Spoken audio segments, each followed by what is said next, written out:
Welcome back to our weekly update. I'm Charlotte McLeod with investingnews.com, and we're going to run through a few of this week's biggest stories in the mining industry. If you enjoyed this video, don't forget to hit the like button, subscribe to our channel, and leave us a comment below.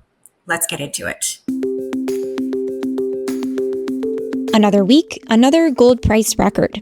The yellow metal rose to a new high once again on February 20th, moving past the $29.50 per ounce level for the first time ever.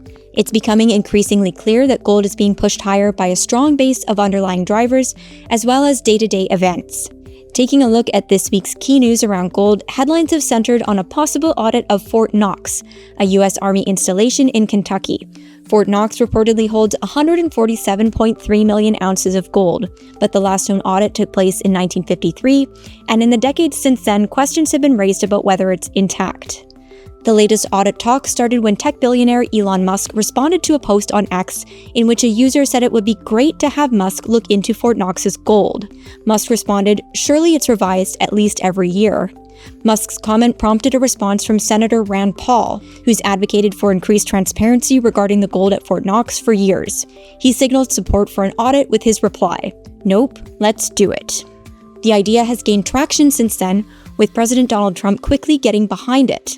Speaking to reporters on Air Force One, he said, "If the gold isn't there, we're going to be very upset." Let's watch the full Trump clip. They're looking at, we're going to go into Fort Knox to make sure the gold is there. You know that, we're going to go into Fort Knox. Do you know about that? Sir, How was that bad bump? are they going to eliminate more national security positions, civilians there? We'll see what happens. But one of the things we do want to look, we hope everything's fine with Fort Knox, but we're going to go to Fort Knox, the fabled Fort Knox, to make sure the gold is there. Where would this president brought up? If the gold isn't there, we're going to be very upset. Fort Knox has been a big story for gold this week, but there are plenty of other developments worth tracking. I spoke with Craig Hemke of tfmetalsreport.com about the continued flow of gold from London to New York, and he suggested that the mainstream narrative that tariffs are driving this move could be wrong. Instead, he believes the US may be preparing to monetize its gold and could be bringing the precious metal into the country for that reason. He emphasized that there are many unknowns in this situation, but pointed to recent comments from newly appointed Treasury Secretary Scott Bessent to support the idea. When asked what other under-the-radar issues we may be missing, Craig reminded investors not to forget the importance of central bank gold buying, which remains strong, and physical supply and demand numbers for gold as well as silver. I'll leave the link to the full interview with Craig in the video description. Definitely check it out if you haven't already, and let me know your thoughts in the comments. Barrick Gold has reportedly signed a $438 million deal that would end a dispute over its mining assets in Mali. According to Reuters, the Mark Bristow-led company is now waiting for Mali's government to issue formal approval.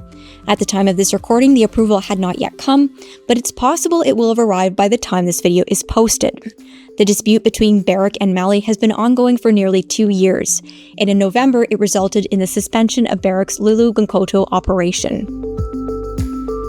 Anglo American and Chilean state-owned miner Codelco have signed a memorandum of understanding to jointly operate their adjacent copper mines in the country, saying it will boost copper output with little additional capital.